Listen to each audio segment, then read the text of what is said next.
All right. Hello and welcome to Dark Alignment Podcast. I'm Brittney. And I'm Eruca Rose. And we are a true crime astrology podcast coming at you hard with our season 3 finale. Woo! Yes, cue the celebration sounds because we are covering a case that I'm so excited about. Actually, you, the fans, voted for this episode on our Instagram story. We are going to be talking about the astrology of LACI Peterson tonight. This case was monumental. There's still updates going on with Scott Peterson to this day. So really fascinating case, really heartbreaking case. And with that, trigger warning in advance. We are going to be talking about some very sensitive topics for this episode. So you have been warned as far as that goes. But please connect with us. Like us, follow, subscribe if you're on YouTube, share this podcast with somebody you care about because everybody cares about the LACI Peterson case is what I learned leading up to this. Even people who I aren't even into true crime. I mentioned it casually and they were like, oh, like LACI and Connor? They legit remembered the name of her child. Wow. Like this case really touched a lot of people. It was huge. So anybody who was alive during that time of age to be in the know of the news absolutely remembers this case. So yes, you can also watch with us live on Patreon. So our patrons now have been live with us for about 30 minutes. They get this episode immediately. They don't have to wait for editing, and it's a two-parter. It's going to be a two-parter. So be prepared for that as well.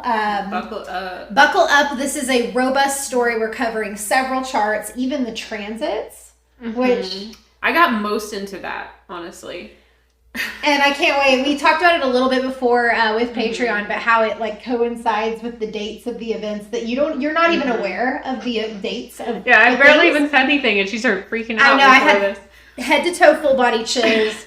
So yes, Patreon, we have 3 tiers. You can pick what works best for you. We would love to have you. There's lots of cool benefits. You get to actually see the charts. You get access to my notes in our archives and tons of cool videos and content. So we also have merchandise. We have very cool stickers available and dark alignment candles on our website. And that is darkalignmentpodcast.com.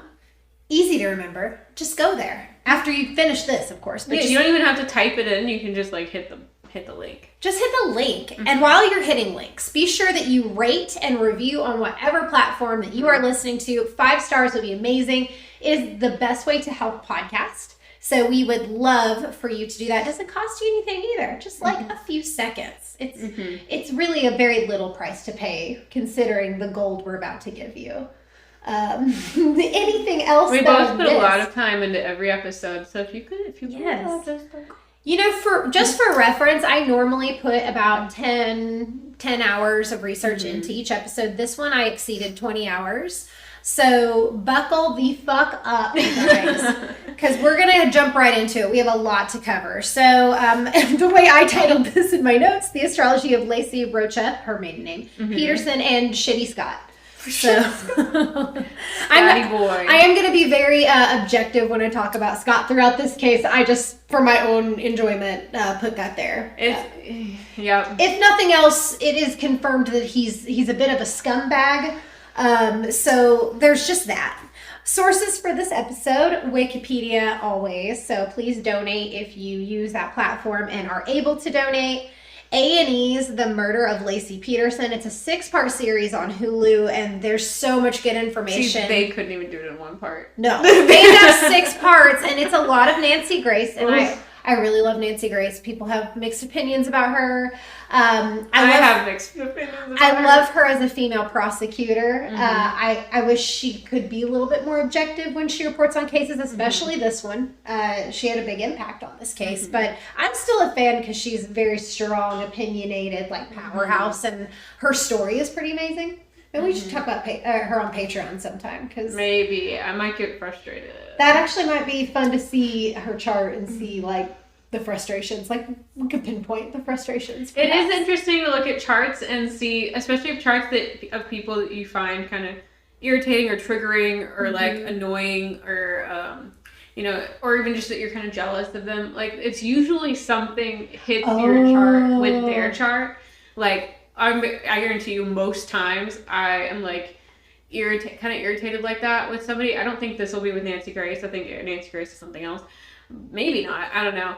But most times for me, it's a Virgo placement and it's hitting my Chiron and Pholus.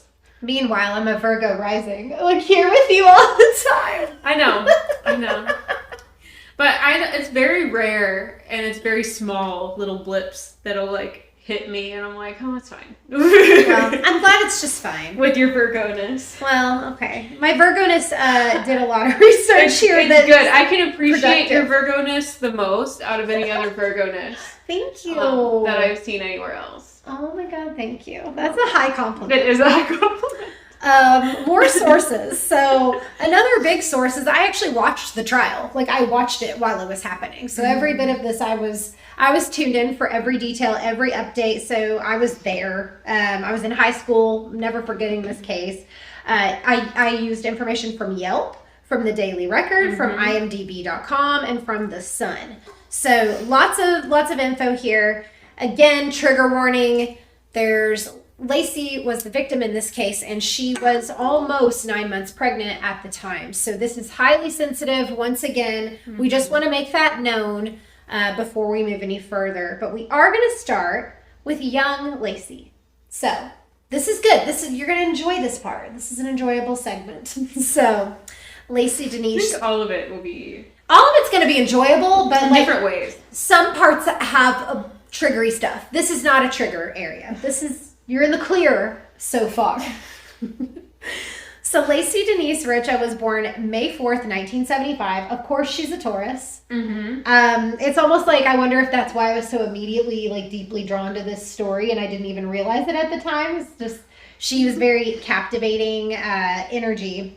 So I'm very sucked in. But anyway, her parents were super cute. They met in high school. They owned a dairy farm out in California. It was pretty idyllic in the early years. So, also fun fact, LACI's mom named her after a girl she met in high school that she thought was pretty and just picked that name. So, it's kind of fun. LACI also had an older brother named Brent that she was extremely close with. Actually, when he speaks in the media about her, it makes me tear up every time. He's so sweet and so compassionate. So really strong relationship, strong bond between those two. It's a classic little family. And LACI worked on the farm from a young age and enjoyed gardening with her mother. Very Taurus activities. Yeah. She actually loved gardening all the way into adulthood. She ended up having only one tattoo and it was a sunflower. Oh. She just really, really loved doing things like that. It's one of her favorite hobbies.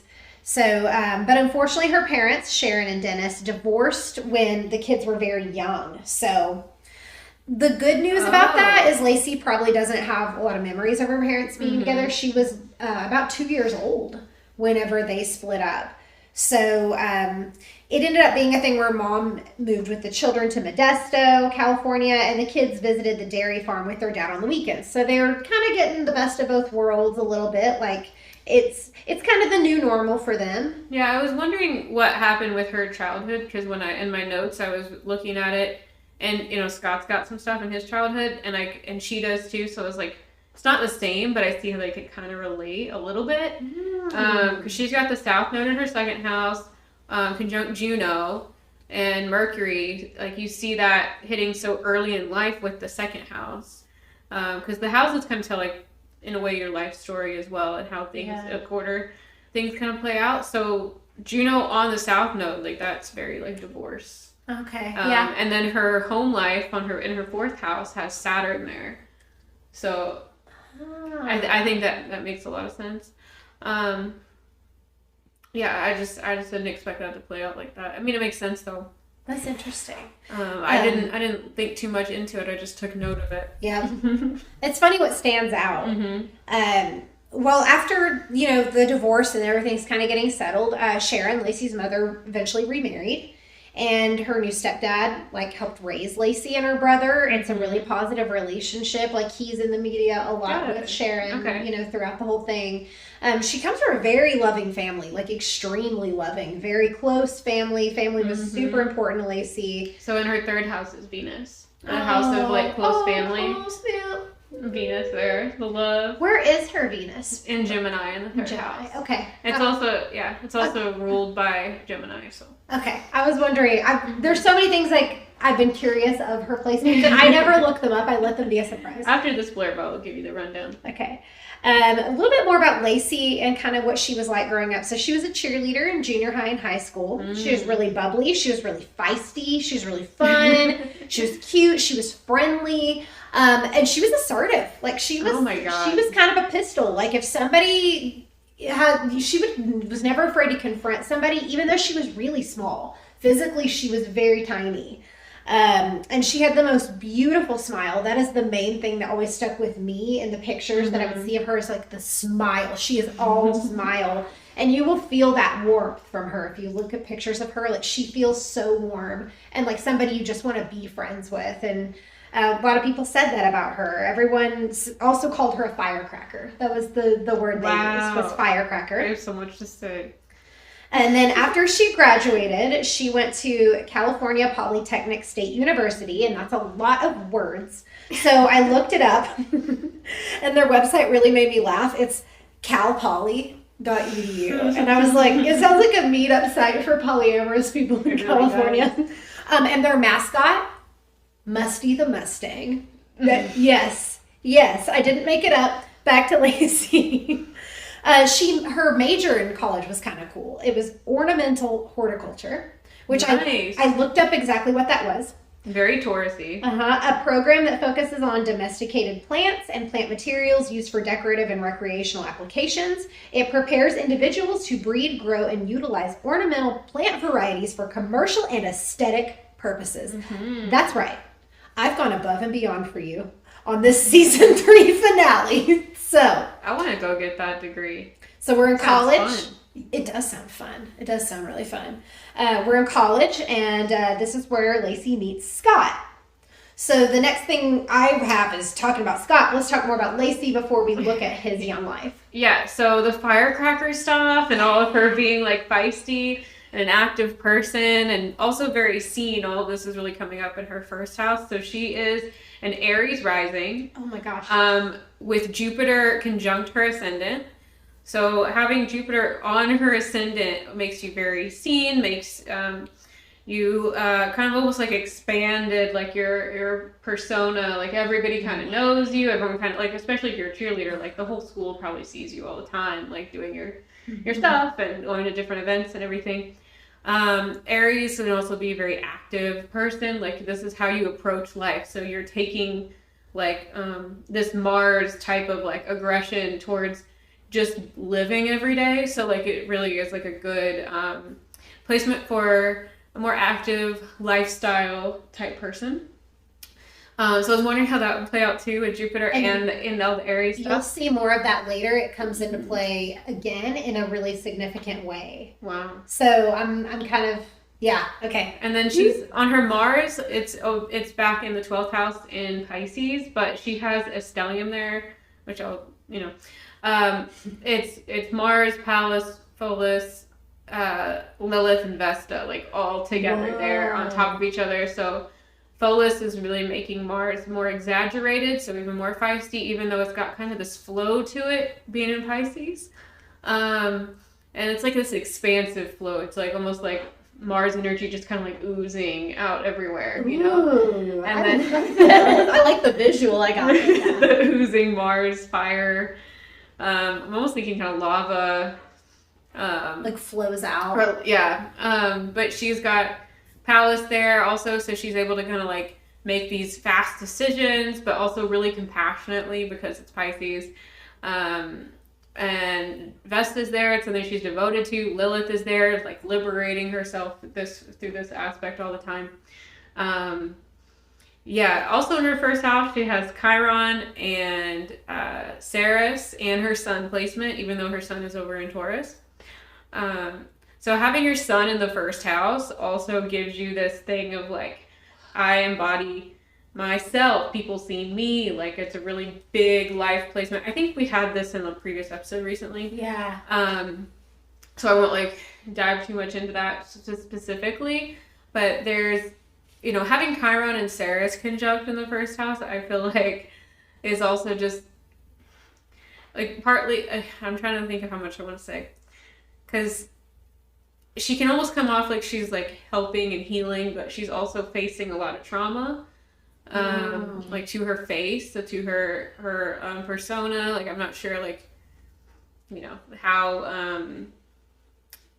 how she came off, or how many high school problems she had. When she really was seen a lot, it would also bring this element of like suffering and healing. So I don't know. But also like a comfort in being yourself. Having Ceres in the first house is very like self-assured. Yeah. Sun and Taurus in the first house is very self-assured. Yeah. Yeah, it's really interesting. And then her moon is in Aquarius in the 11th house.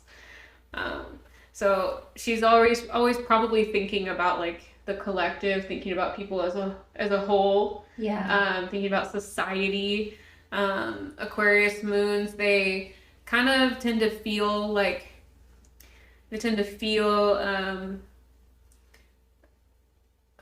what's the word? I'll just use another word that I already used. They tend to feel like the collective energy, like emotionally kind of hit them. It's almost like they kind of got like it's not like Pisces where you're just feeling everything, but you're feeling like the hive mind kind of stuff all the time. Like big world events like affect them more almost. Sometimes they pick up emotionally on like trends like as they're coming up, because it's kind of like what everybody's thinking about right now, or what everybody's liking right now. Aquarius is kind of like that cutting edge. It's very in tune with like yeah, they're a little bit ahead of their time, kind of innovative, but that's how you're processing your emotions. More of like an open-minded, like forward thinker. With her Mercury situation, I'm not 100% sure, but also, they can have a library of a mind. Like this is probably a smart person. So her Venus then, like we said, is in Gemini in the 3rd house. I was gonna say she probably had like really caring relationships with her like siblings, cousins, like close family, close-knit family. Her Mars is in Pisces, her Mercury is in Taurus, but her Mercury is on that South node with Juno, like I said. And it does square off with her moon. So it's like something with her feelings ends up being like this big crux of her life path, like this big challenge that she faces throughout life. So I'm kind of curious how that... Yeah, we'll have a lot of more things once we get into like the relationship between Scott and Lacey. We kind of like see who they are as adults. Yeah. Do you have anything else that you want to talk about young Scott? Just her North Node is up in Sagittarius in the 8th house, conjunct Neptune retrograde. Just keep that in mind. It's always like with an Aries rising, it's just crazy because the houses all line up. It like blows my mind every time when I hear like Sagittarius in the 8th, like whatever I hear. It's like, oh yeah, it all like lines up. I know. Sagittarius. And when we get down to Amber, she's also an Aries rising. What? Spoiler alert! I'm so glad that you went ahead and said that. Their charts are already similar because they're only like 3 months apart, and they have the same rising. Wow. So it's a lot of like similar stuff coming up from them at the same time. Oh, wow. Okay. Go ahead. Wow. Go ahead and talk about Scott. I could say more, but I'm gonna... I know. That's just a teaser. I'm giving you a little teaser. It's an air grand trine with her moon, Venus, and Uranus. Remember that her Uranus is in the 7th house. Okay. And it's right on the line of Libra and Scorpio. Okay. You need to remember that. All right. Well, remembering, make a mental note, because we're moving on to young Scott. If you are in Northwest Arkansas and looking for affordably priced photography and videography services, then you should definitely reach out to Nice NWA. Yes, you should. With photo sessions starting at $100, now is a great time to update your company's headshots, get graduation photos, new family pictures, and more. Looking for video work instead? Yes, videos start at just $300 and are a great way to boost your marketing engagement online with current customers and potential new customers. It's also a great way to create highlight reels of your next event or just to tell your story in an exciting and creative way. NICE is not just locally owned and operated, but is also a certified minority and veteran-owned business that started right here in Northwest Arkansas in 2017. So go check them out on Facebook or on Instagram at NICENWA or by visiting their website at nicenwa.com. Okay, so young Scott. Scott Lee Peterson was born October 24th, 1972 in San Diego, California. So he is a Scorpio, which is interesting because when we have a Scorpio in this podcast, they tend to be kind of sneaky and getting away with things and all of that energy. So we'll see how it all plays out on his whole chart. That's immediately I was interested to see that, and also noticing if they were the Taurus Scorpio. They have opposite suns, yeah. So I thought that was interesting too. Just as a person who's not trying to look at the charts at all during the research, I really try not to. Okay, so young Scott, his parents, Lee and Jackie, seem pretty cool. They were really supportive of Scott through the later events and the trial. Like, they stood by their son through it all. And actually, LACI's parents did too, at first. Until they kind of got more information. Other information and it came out. They did too. But Scott's parents were just like ride or die for him the whole way through. So he had a really good support system. And he had a good upbringing. So his dad was a businessman who owned and managed a crate packaging company. And I needed to know what that was. It's like Uline. Like, so they make packing materials. So like bubble wraps and Uline. That I couldn't find the actual company. I tried. I did some digging and I couldn't find it. I see what you're saying.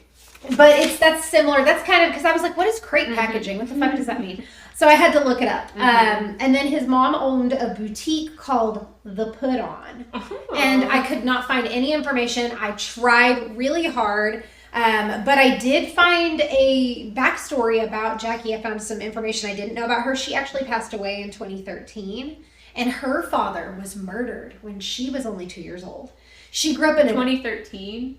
That's when Jackie died. That's when Scott's mom died. Okay. It's just that it lines up also with the Eclipse series. Oh my god. Repeating.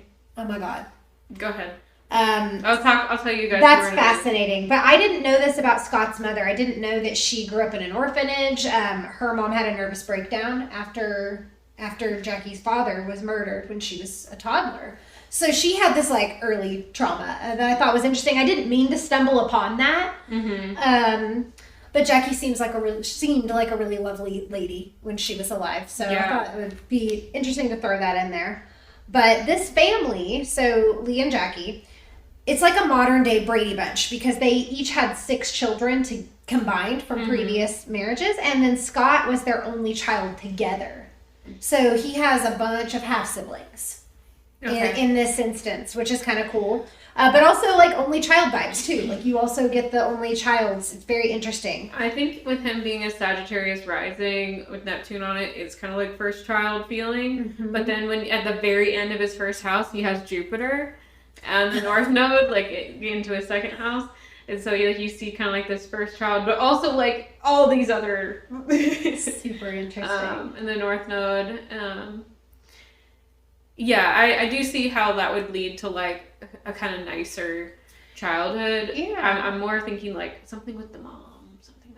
Yeah. So he shared a bedroom growing up with his half-brother. They lived in a 2-bedroom apartment. So it was pretty, nothing super fancy, nothing super flashy, but very comfortable, very warm family. Dad was a big-time golfer. So Scott started playing at a very early age, and he was really good at it. So by the time Scott was 14, he could beat his dad at golf, which is pretty impressive. And then by the end of high school, he was one of the top junior golfers in San Diego. And he was awarded a partial scholarship to ASU, so Arizona State. And that was back in 1990, but there was actually some controversy that went down. This is really, really Neptune on the first, on the ascendant. So, in a public interview, Scott's dad, Lee Peterson, said that the increase in competition that he had suddenly when he went to ASU was like really discouraging to Scott. Like he was used to kind of being a big fish in a small pond, used to being the best and like kind of naturally being the best at everything. It's hard, especially when you're young. Yes. So it was intimidating to be around all these other really good golfers on this team at college. And he ended up getting kicked off the team for conduct. And he reportedly took a fellow teammate named Chris out drinking and to meet girls. So manipulated him. His homie ended up with a really bad hangover the next day for a super important golf meet. So like a really important tournament. And Chris was the #1 junior golfer in the country. So, I mean, does that sound like a Neptune Sagittarius rising or what? I mean, yeah. So also just all of these like big competitions. We're going really far with all of these active, this is a fire sign type of thing. Jupiter, we got North Node in Capricorn. Like we're winning stuff. We're like gonna be the best. We're climbing to the top of this mountain. And he can kind of do this with like this fire from Sagittarius too, and Neptune almost gives it this like elusive. That's why I was saying when there was controversy, I was like, yeah. Yeah, so like the dude's dad, so Chris's dad didn't want Scott to threaten his son's future. He was very concerned about this friendship and about like the influence that Scott had. And I'm not sure if Scott did this intentionally, if he intentionally targeted this kid or if he was just kind of a bro because his personality is very bro. I don't know if it was sabotage, but Dad was a Karen, pretty much. He complained to the golf coach and Scott was off the team almost immediately. So he transferred schools 2 times before he ended up at the same college as LACI. Okay. But he was known for being a really good student, which I thought was interesting because I guess I would kind of expect him to be like fucking around a lot and not really a great student just based on what I've kind of seen about him. But he's also very high achieving. So he's like broing out. High achieving, absolutely. But high achieving at the same time. And he's got luck on his side with Jupiter kind of. So his professors described him as a model student, and one of them said, direct quote, "I wouldn't mind having a class full of Scott Petersons." So, by most accounts, he was a pretty cool guy, seems like a basic dude, likes to have a good time, but he's also a bit of a scumbag. So, the next section is Scott and LACI's relationship. So if you want to see anything else you want to talk about his chart, and briefly scratched on some of it. Yeah, so his sun is in the beginning of Scorpio. His moon is in Gemini, in the beginning of Gemini. He also has Saturn and Vesta both retrograde in Gemini, in the next house, in the 7th house. So having your moon in the same house as Saturn can be a lot in the same sign. Like, it's not super close, so it's not like they're conjunct, but they're still like taking it and using that Gemini energy, so they can kind of blend in your system kind of when you're like using that energy. It can put like restriction on your feelings, or your feelings are really tied to what you're building, what you're working on. It can kind of give you, it's already in an air sign, so like, I'm trying to think of how to word this. Like, it can make it where you are, I just totally lost it. You know how I do. I know, channeling. You know how I do like that sometimes. I'll come back to this, the moon Saturn thing. His rising, like I said, is Sagittarius, right, with Neptune there and Jupiter at the end of it. It is opposite his moon. So kind of keep in mind, he's like holding this opposition on his chart of Sagittarius and Gemini. Very heavy, and he's got 2 big planets in those signs as well. So it's carrying a lot of like weight just as his foundation as a person. Let's see. There's his Venus over in Virgo in his 10th house. Okay. Along with Pluto and Pallas. His Mars is in Libra. In the 11th house, conjunct Uranus and Ceres. And then his Mercury is in Scorpio, conjunct Lilith. He also has Juno in Scorpio, pretty close to his sun. He's got a Libra stellium, and kind of, if you count like the asteroids and stuff, he kind of has like a Scorpio and Gemini one as well. Wow. Yeah, it's like a lot of just lots of stelliums. The Libra stellium does not surprise me though, because of his charming kind of nature. Also, Sag rising is very charming. Yes. A lot of charm to him. So and with the Neptune on his ascendant, along with his Scorpio, all the other Scorpio placements, like it can be very persuasive and very kind of like elusive, kind of being able to pull the wool. What is that phrase? Pull the wool over your eyes. Yes. I know all the old timey phrases. Perfect. I'm here to validate those for this podcast. He's definitely drawn to this Aquarius and Aries energy. He's got it with LACI, and he's got it with Amber later too. Oh my gosh. My sister actually is an Aquarius rising and an Aries sun placement, and then her moon is Gemini, just like his. Wow, they would be a good match. They could be soulmates. Honestly, like I feel like he would predatorially go for your sister. Super. She's so sweet. She's got a sweet demeanor. He would be down. He likes sweet girls, is what we know. He likes Aquarius and Aries, and you always usually like people with the same moon as you. So,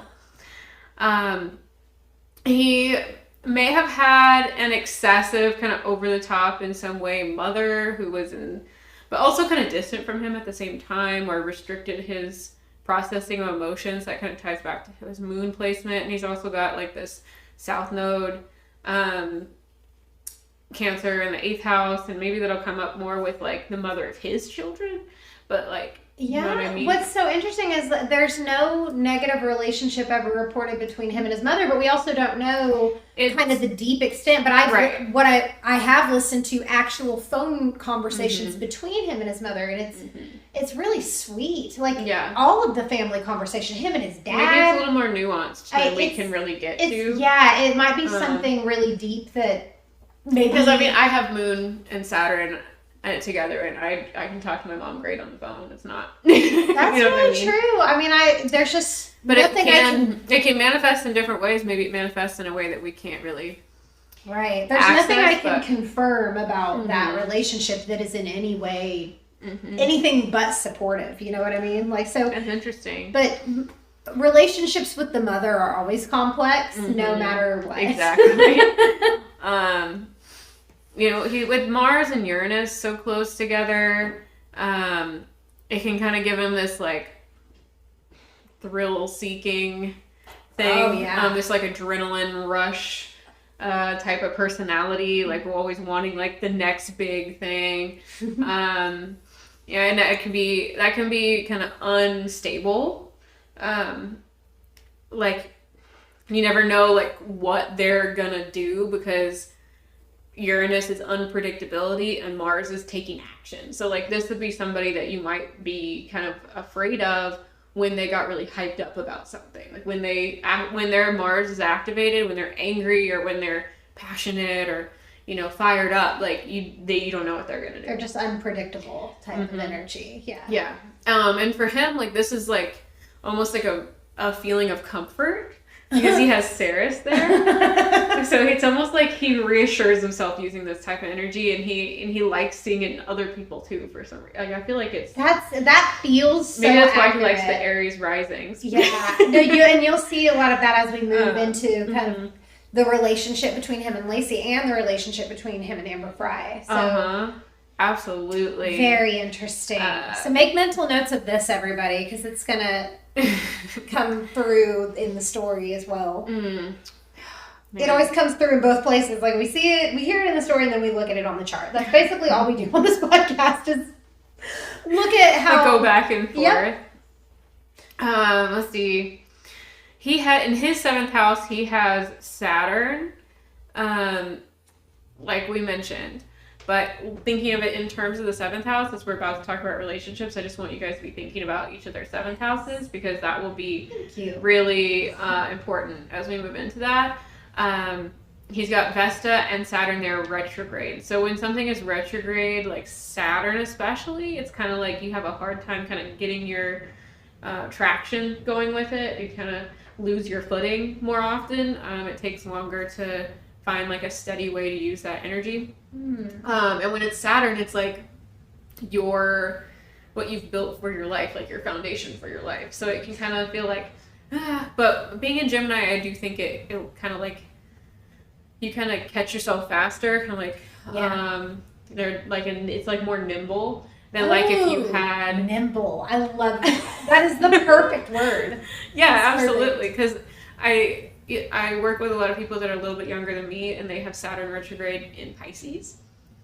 And that's a very emotional That sounds rough. retrograde for Saturn. It's always like, I really thought I had everything like set up for myself. Like I really thought I was on the right path, and I had things like my life kind of getting put together, and then it would like crumble and fall. It's it would like wash a total away. derailment. Yeah.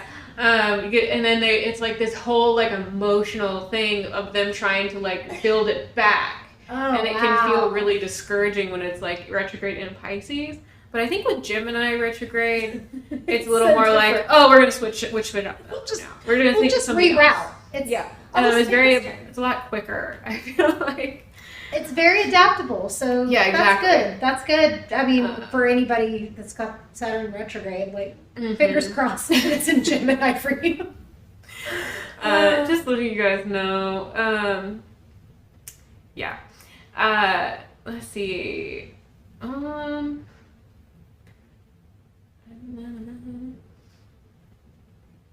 I was reading some articles, and somebody mentioned that the Sagittarius moon opposition to his Neptune and ascendant made him slippery, and I just liked that term. Slippery Scott. Slippery Scott. That's our new hashtag for this episode. I'm writing it down. Slippery. And that was from starforecast.com. Just to, to cite our sources. But I just liked how they used that phrase. Slippery. He is. It's slippery. He is slippery.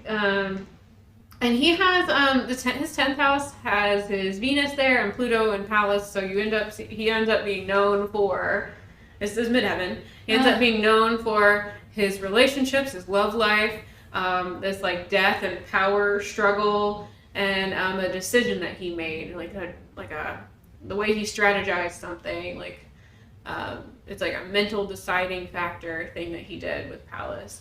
And then back on LACI's, because I didn't talk about her midheaven. And I was like, I'll wait for some reason. But actually, because it wouldn't make sense without talking about Scott first. Because her midheaven is in Capricorn, which is where it's a conjunct exactly his Jupiter. And his North Node is over there in Capricorn too. So it's all about what he did to her. That's why she's known for how his chart impacted hers. Wow. That's crazy. Yeah. That's wild. Very crazy. Are we ready to talk about their relationship? Yeah. Okay, so we're going to start with the meet cute as we do. Meet cute? It's a meet cute right now. So while at Cali Poly or Polycal, or whatever it's called, at the college they went to, LACI would sometimes visit a friend who worked at a restaurant in Morro Bay called Pacific Cafe. And again, I'm not going to let you down. I looked it up. This restaurant is in wine country. It received 4.7 out of 5 stars on Yelp. They serve steak and seafood. The prices are pretty reasonable as well. Did you order us some food there for the podcast? Get it delivered? Yes, I would. I say give it a try if you're out in wine country.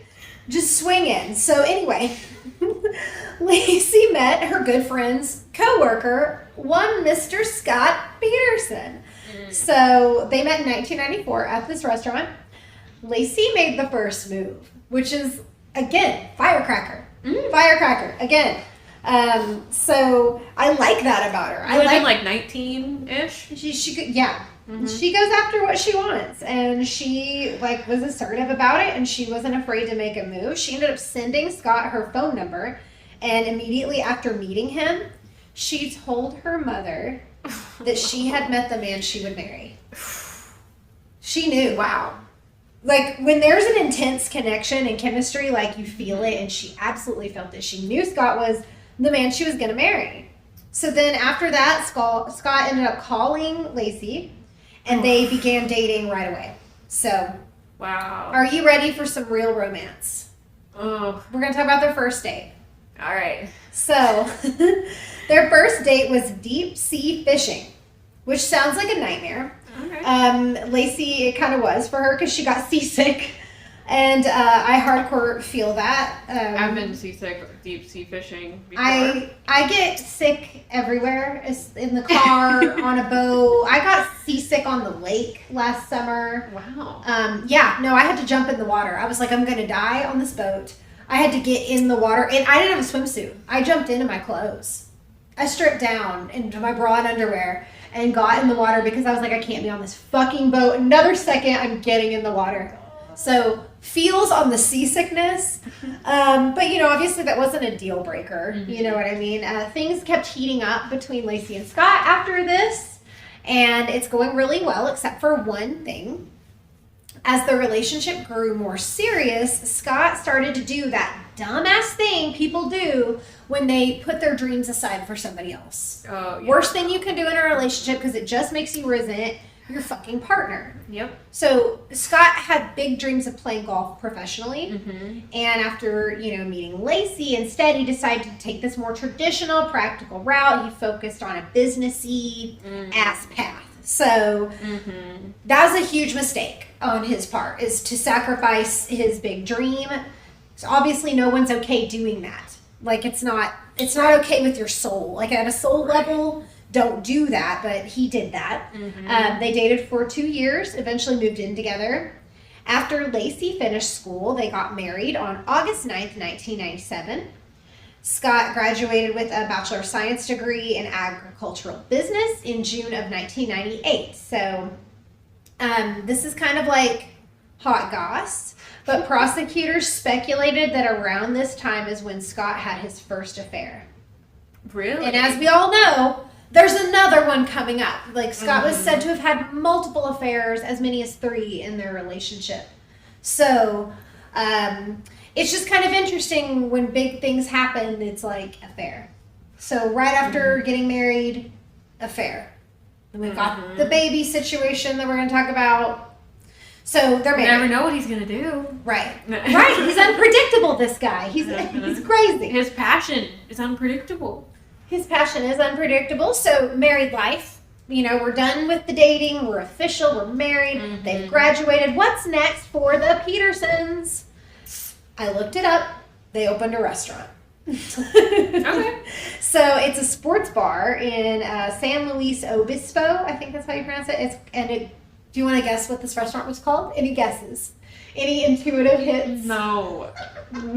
You said Obispo, and that's all I can think of now. Okay. What is that? The restaurant was called The Shack. Just The Shack. And so Google has it listed as just Shack, which is kind of funny. Like, I was like, just Shack. And their business hours say permanently closed on there. It doesn't actually look like a shack. I'll post pictures of it on our Instagram story. It's just like this plain red brick building, and there's part of, like, some pictures, there's a taupe awning that just says The Shack. It's pretty plain. I actually needed some input on the brickwork because there was so much brick, so I brought in professional opinions. Not terrible, not excellent either. It's kind of everything's different sized. Whoever did it understood the basic principles of brickwork on half of it, but didn't have attention to detail for the minor details. So, in case you're wondering about the integrity of the building, it's acceptable work is the final conclusion. She had to go above and beyond, guys.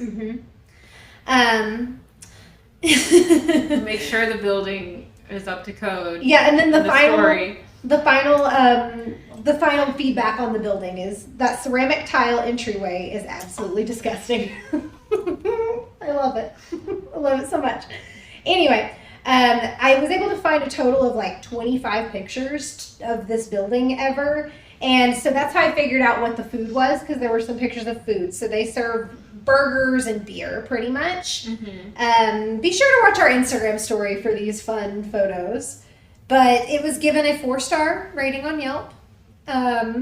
Very fun review that I have to say of just kind of the vibe of this place. It was actually, people really loved it. This incredible review comes from Joe M. from Las Vegas in 2008. So shout out to you, Joe. I'm going to directly quote you. He says, Honestly, the Shack is one of the best college pubs I've ever been to, and is a great spot for sports watching, eating a great meal, boozing up with your buddies if you want. I had gone to school at Cal Poly. He called it Cal Poly, so people did call it this. I was like, okay, it's used in slang, so I can say it. I would have had to drop by here several times a week he said if I had gone to school there. So he didn't go to school there. Even he's kind of going back and forth. Even non-locals know it's Cal Poly is my takeaway. But he said, this is so funny. Students at UCSD, and that's the University of California, San Diego, said they will never have the privilege of enjoying this business. High praise. It was really funny. Like, that's why I was like, okay, I have to at least talk about this review because it was funny. It was really well written. It was like it was very a glowing review. So you're welcome, everyone. It's hard to think about 2008. It wasn't even that long ago.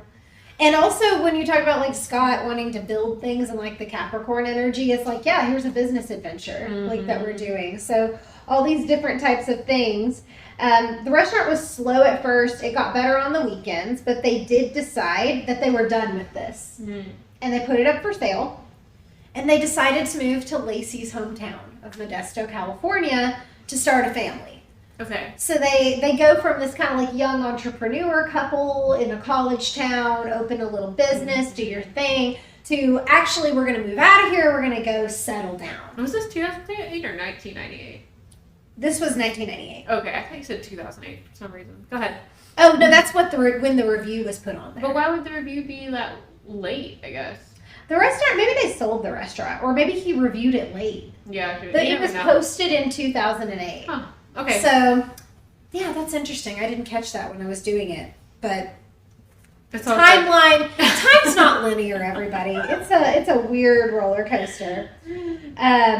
So in October of 2000, so they had definitely sold the restaurant by then. Okay. They purchased a 3-bedroom, 2-bathroom bungalow house for $177,000 on Covina Avenue in an upscale neighborhood in Modesto, California. And you think about... It's a good price. That is a great price. That's insane. So that would equate to about $300,000 in today's money, and that's outside of the real estate market. That's just general money. In the real estate market, houses of the same size in Modesto right now are selling for about $550,000. Yep.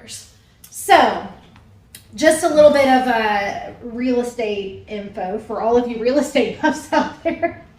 But yeah, okay, they officially sold the Shack in 2001. LACI took a part-time job as a substitute teacher. Sounds like really fun. And Scott got a job with a European fertilizer company, which feels kind of random, but whatever. He's like agricultural, so farming kind of degree and background. So doing this type of business makes sense. And he did pretty well. He earned a salary of about $5,000 a month before taxes. And in today's money, that would equate to $8,162.31 a month after taxes. That is good. You're making good money. That's an all right, comfortable, cozy living for a family of two. Like, that's great. And they paid a reasonable price for their house. Like, yeah, that Jupiter on the second house cusp is really serving him well. He's crushing it. So, and LACI really, really loved domestic life. She was excited to be a wife. She was excited to be a mother. She really wanted to be the perfect housewife. She enjoyed cooking and entertaining. Very cozy Taurus vibes. Like, she loved doing all of these things. And in 2002, she was absolutely elated to share the news that she was pregnant with her and Scott's first child. She was 27 years old at this point. Her due date was February 10th, 2003. The couple planned to name their baby Connor. And then bad things happened next. So let's look at their couple stuff before we get into, horrible things that are going to happen. We're on a high. Let's stay on a high. So, there's something I was thinking earlier. So when she was like, oh, this is the guy I'm going to marry, like right away, I feel like they have a lot of things that really resonate right off the bat. They're both fire risings with Jupiter in their first houses. I think that would be really really just like makes this like grand feeling with each other. And then he has his Juno, which is about marriage, his sun, Ceres, and Mars and Uranus, all in her 7th house. Wow. So, like, when you meet somebody with that much in your 7th house, especially Juno, which has to do with marriage, and it's like, it almost feels like it's like right for a relationship, you know, how it like lines up, it feels like it's like lined up.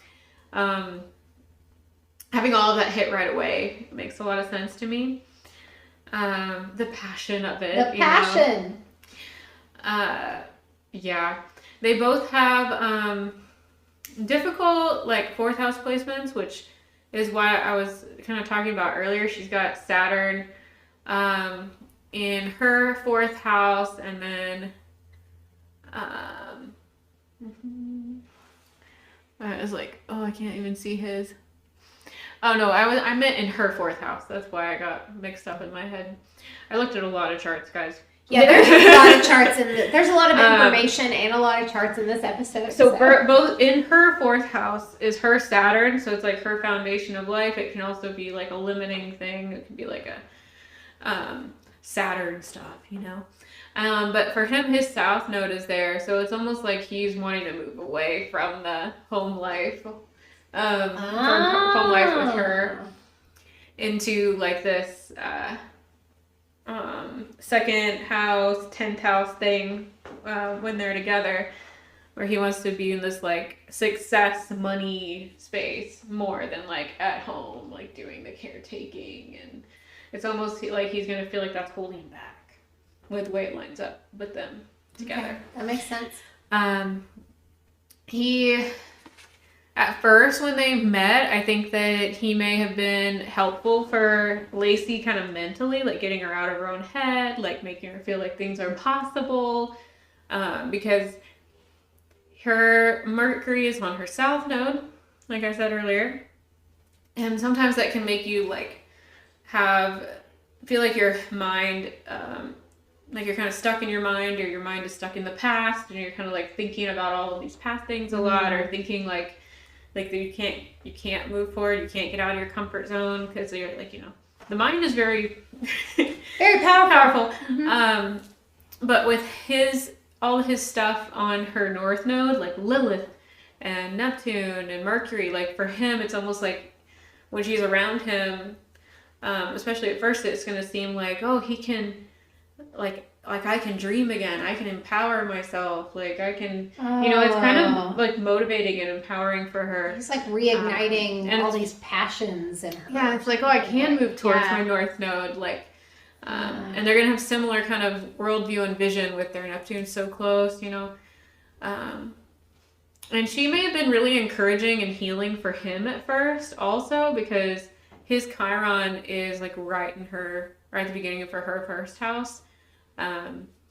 When hers is too, but his is like right on her Jupiter, and so it's almost like when people have this Aries rising, like they can either be really triggering for him, or they can be really healing, you know? Either way, he likes it. Yeah. He likes that energy. There's more on his chart that shows that how he likes it, but like, yeah, it's very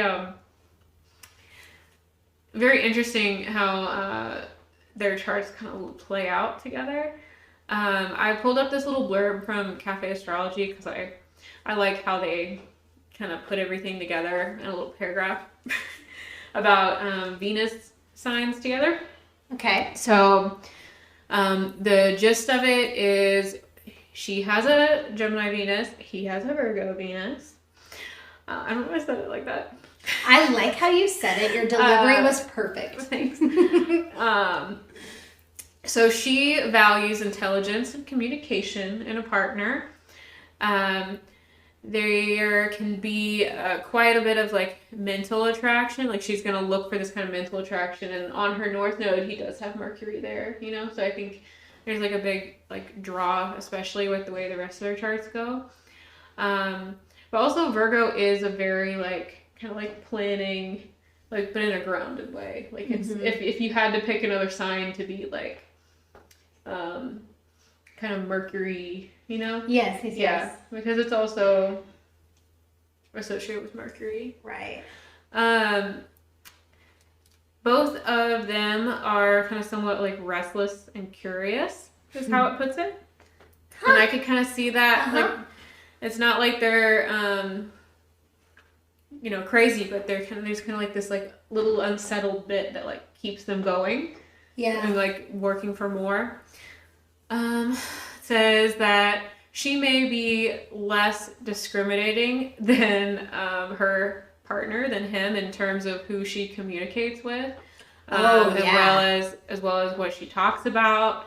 Where he's going to be very kind of like driven to, hyper focus on certain things. LACI was super, super open about everything in her life, and Scott was very selective about kind of who he shared his more like personal things with. So it's dead on. Yeah. Anyway, sorry. I just wanted to like validate. Where she's gonna want a little more freedom, and be able to turn to other people and talk to them for like mental stimulation, and he will not be like that. And this is important for a thing that's going to come up really in the future. Yeah, that's why I wanted to kind of set the tone here. Like, please remember this little blurb, because it does come up in here. It comes up in court. Wow. So. And that it can be intimidating for him if she's like going off and talking to other people and trying to be like more social than he thinks is normal for him, She would also have more of like a happy-go-lucky disposition in love. Like to tease and joke around, where he might tend to be more sensitive in matters of the heart and might take some of they put cajolings. Oh! Cajoling. I think that's who says that? Their jokings a little too seriously for him. That's kind of funny. He was probably more serious, a little more serious. Like, it's almost because, like, I think Virgo can be really sensitive. Because they want things to be a certain way, and if you're kind of like messing that up, it's like irritating. Oh, one thing that I don't have in my notes, but it just made me remember this, of how meticulous Scott was about things in his house. It's a value of his. When detectives were there, like, they tried to set something like on his table, and he like put a coaster under it, and then they were trying to like they're searching his house, and then they were in his garage, and they're opening like a vehicle door, and Scott like grabbed the door so it wouldn't like ding. What a Virgo Venus. So, but police were reading into that as if that was like a really negative thing he was doing. And as I was listening to it, I was like, that's a personality trait, because I'm a Virgo rising and I would do the exact same things under any circumstances. It doesn't matter. Like, no, I'm putting a coaster under that shit.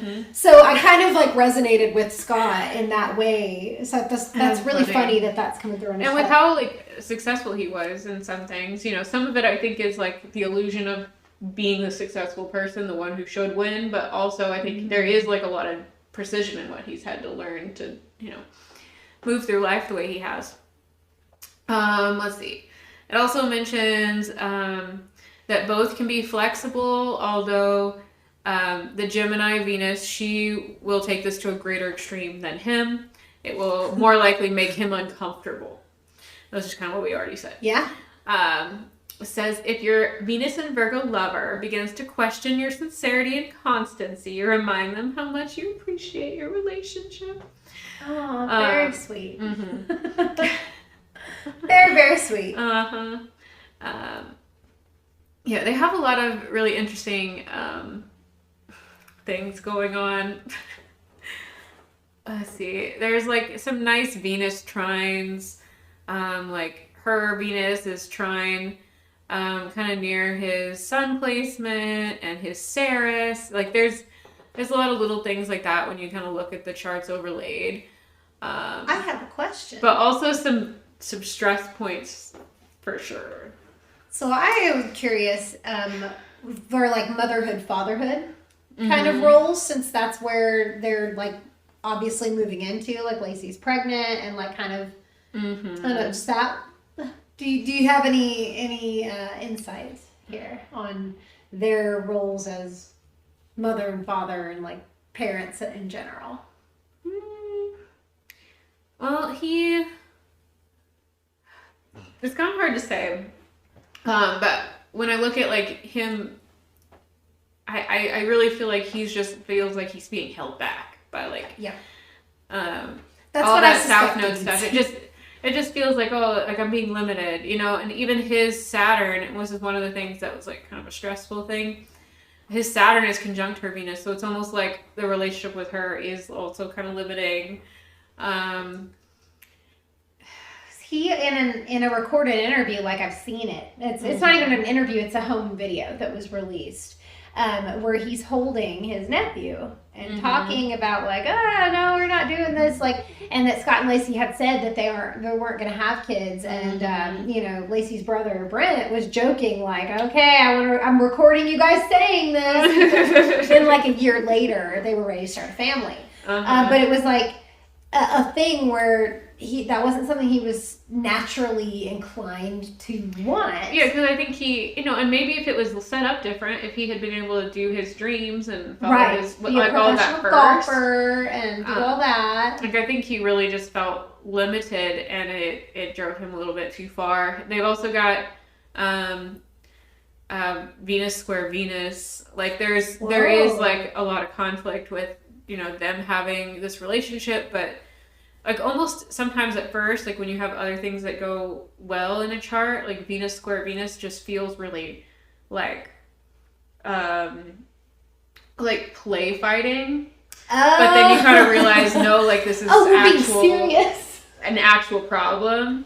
Like I've seen this come up with couples before, and like if they don't have a lot of other great things on their chart, it can be kind of like play fighting goes too far and you're like hurting feelings. Yeah, like, it's almost like, oh, this is fun, and like we like, you know, we're kind of, it's passionate. We're roasting each other. Like there's this friction and it's really sexy, but like over time, when you live with that energy every day, it gets to just be like you're pissing each other off. Because your values are butting heads. Yeah.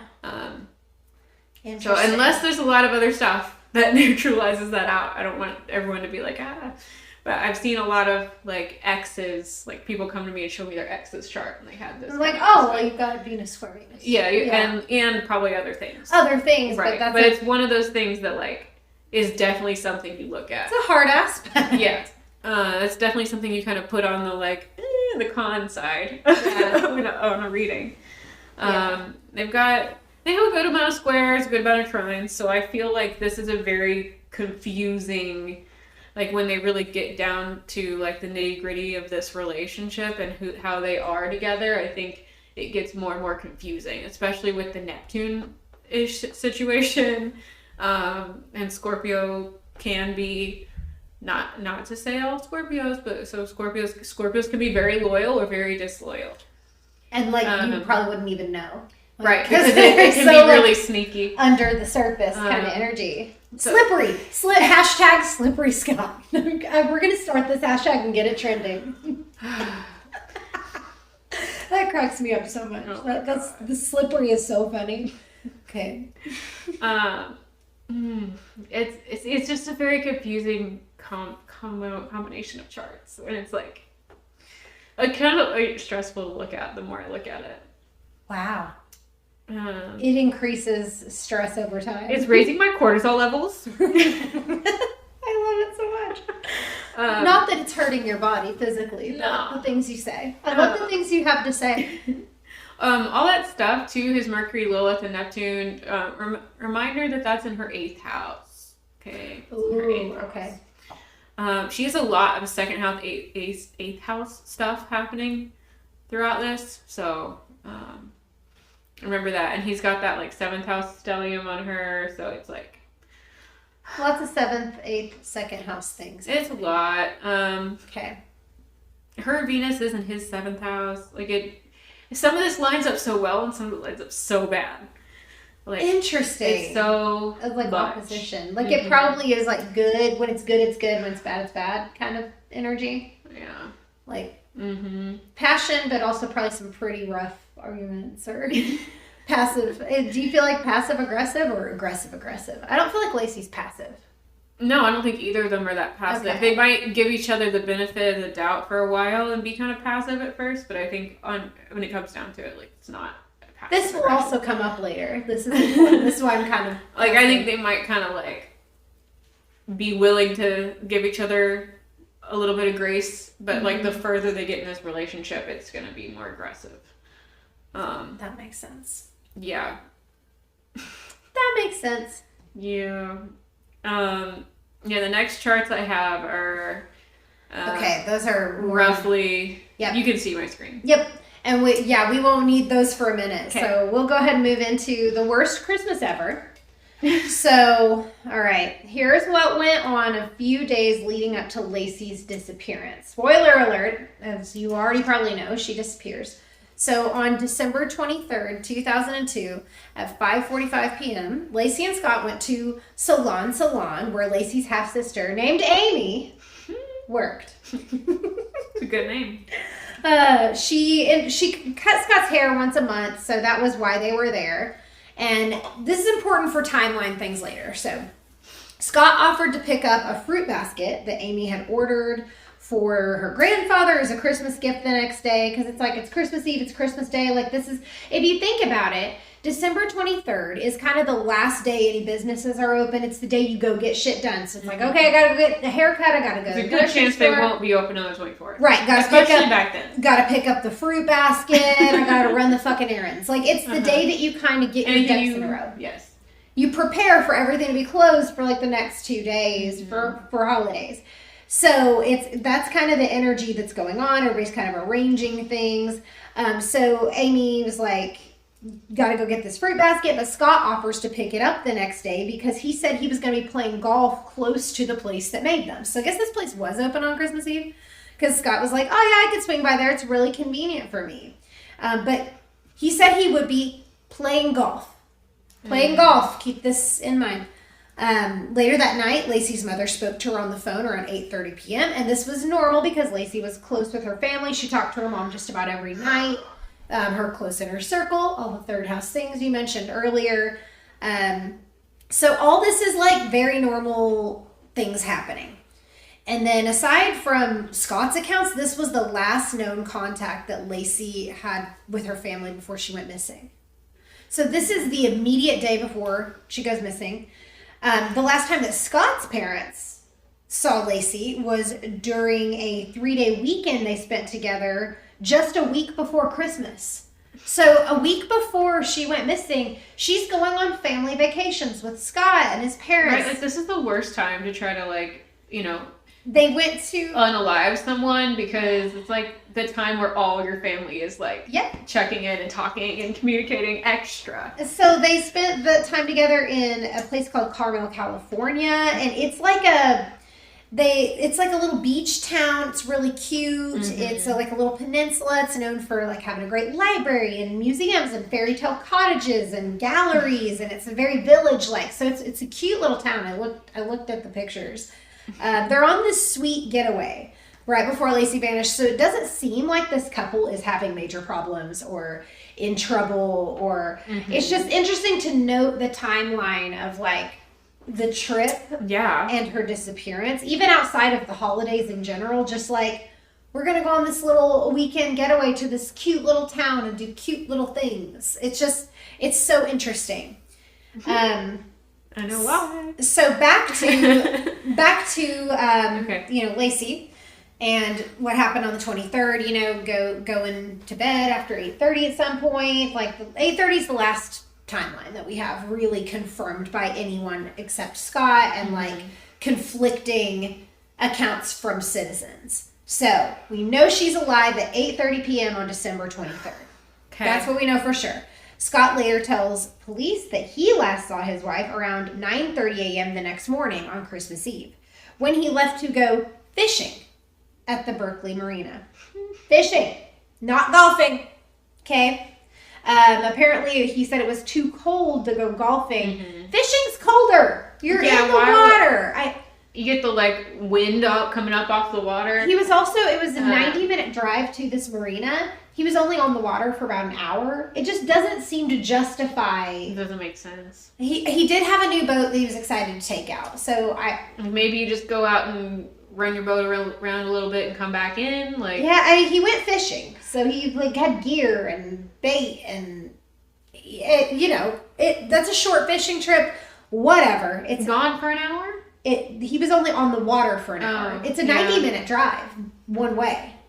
You're driving 90 miles, which would take a little bit Unless the weather was real bad, it's hard to think that, like, you would drive over an hour to get there, only spend an hour on the water, and then drive over an hour back. Yeah, I thought that was an interesting choice too, especially on Christmas Eve when your wife is 8 months pregnant. Like, whatever, I'm all down. I feel like Lacey's more than independent. It's a weird outing. It's a weird change of outing because he told so many people he was going golfing and like changing it last minute, but also Scott, I guess, was kind of known for making last minute changes. He's unpredictable. Yeah, he's unpredictable. So I don't know if that's weird or not. These are just things that were really. It feels weird to me. It does feel weird. It's a very short fishing trip. It feels a little bit weird, but it may not be weird for Scott because he kind of did things in an unpredictable way. So it's hard to say, which again, this is all stuff that came up in court. So I think it's important for us to at least discuss it a little bit, like break it down. Mm-hmm. So whenever he left, he said that Lacey was watching a cooking show. It was her favorite show. It was the Martha Stewart show.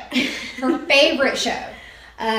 So that was something that she did all the time. She was very domestic, once again, really enjoyed it. So cooking show's her favorite. Like, she's such a Taurus. It's very so cute. But she was about to mop the floor. She was going to bake cookies that day and also walk the family dog, a golden retriever named Mackenzie, in a nearby park. So again, being active. She's even active during her pregnancy where it's important for her to take her dog on a walk at the park. Like, you mentioned that activity earlier, and that's where I knew it was going to come in again later. That, like, even extremely pregnant, she prioritizes movement and health and walking and doing these things. So I think that speaks to that piece of her chart a lot. So now this all sounds fine and good, right? Like nothing crazy. Yeah. But fast forward a little bit more to the timeline. We're going to review. Okay. A neighbor reports finding Mackenzie outside of the home by himself with the leash still attached. So Mackenzie's just there.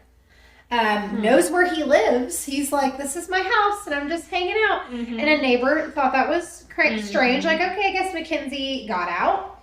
So they returned. With the leash on. Yeah, they didn't really think anything of it. I've seen interviews with this woman. She was like, I just didn't think anything of it at the time. It was just a weird little thing. Yeah, like it didn't feel like a red flag. So she just opened the gate, put Mackenzie back in the backyard, like closed the gate, went on with her day. It's Christmas Eve. Like, yeah, you got a lot of other stuff going on. Right. There, a million things could have happened, so it wasn't like a big deal. And this neighbor said this happened about 10:30 a.m.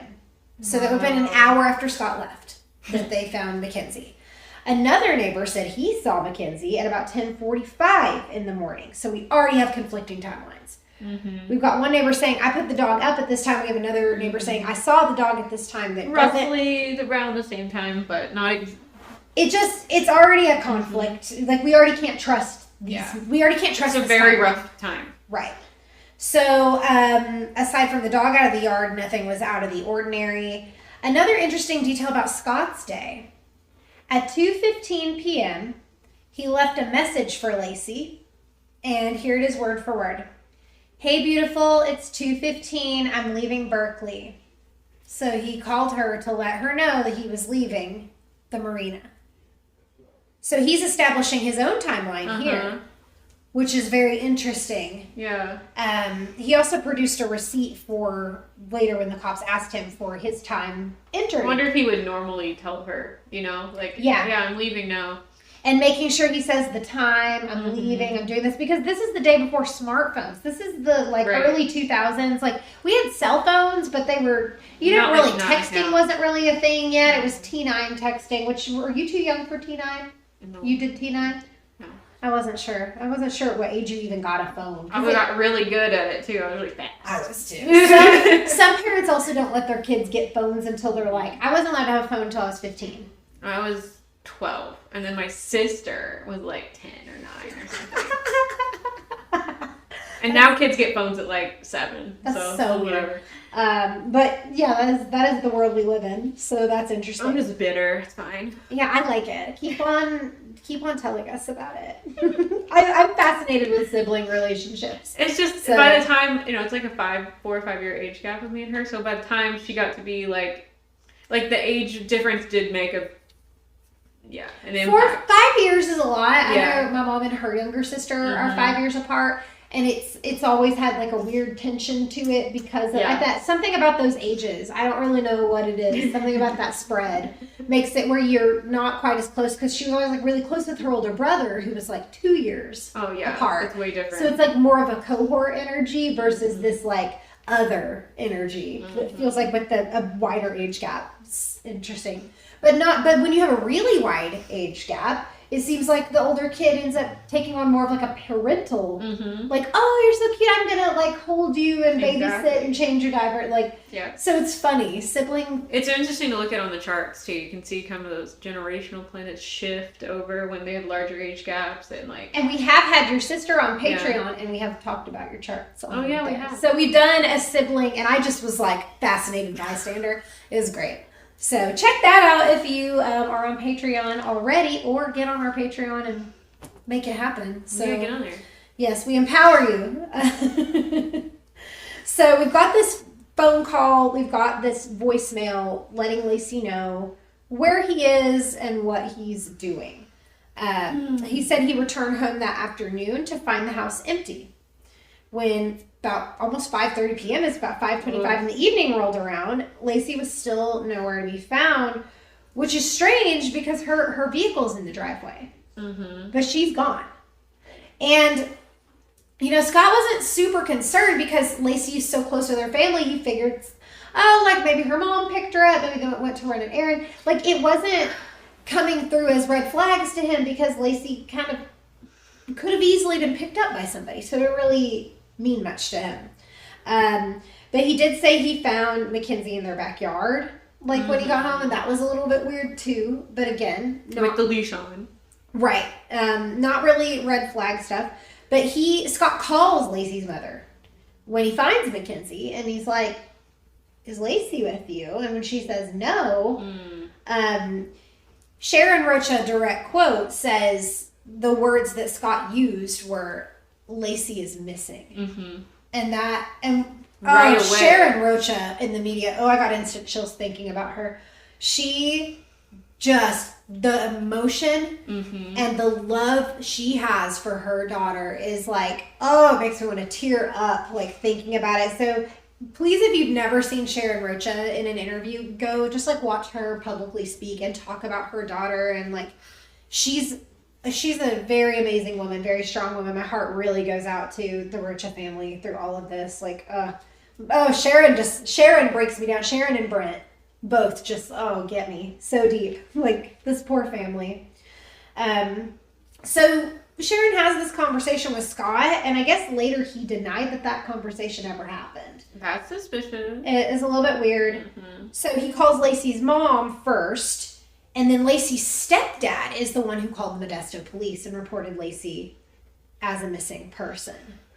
So, any other chart thoughts on this section? We can go in, because I know the next section is the thing. The next section, like, really, this has been part one. We really just kind of covered who they are as people. We're establishing main character energy, really. We're talking about Scott and LACI as people, how they grew up, their relationship to each other, and the events leading up to LACI's disappearance. So part two, we are going to go in depth with the actual disappearance, all the circumstantial evidence surrounding it. We're going to go into the case. We're going to look at Scott's trial. We're going to talk about Amber Fry is coming in for the second half, which is the star witness of this case, the hugest thing going on here. So we're going to pick up on that, and we'll see you in part two, you guys.